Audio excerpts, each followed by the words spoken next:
Hello and welcome to this tutorial. In this tutorial, I will be showing you how you can remove the zero suppression in AO.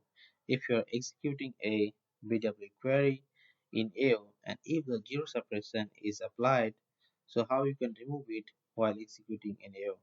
So this tutorial is for those who are BW consultant working on SAP BW query. So coming to this query, suppose I will tell you example right now to to understand this clearly.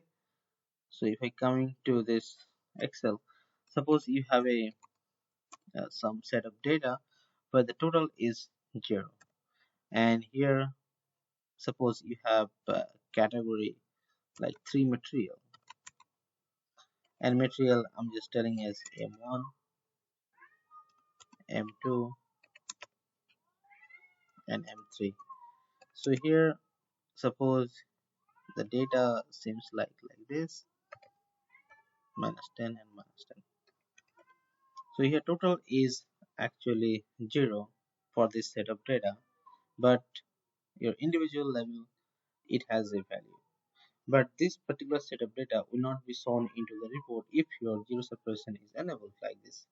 So how you can remove that zero suppression and how can you see the data? So while just let me go to the here again. So here you can see that once you execute the query in AO, then you go to the display and click on the show property view, and there you can have the option. You can have the option zero suppression where you can actually remove it in the AO. So once you can remove it, then you can have the possibility to look into the data like this, because sometimes you don't understand what is the data look like if the zero suppression is enabled.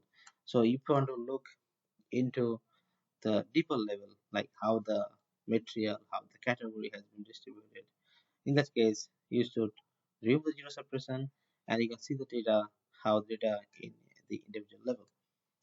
So that is all about this tutorial. I hope I could give you some important tips how to view, how to remove the zero suppression in your. Thank you for watching this tutorial, and if you have any question, any comment, please comment below. I will be happy to answer those. Thank you for watching.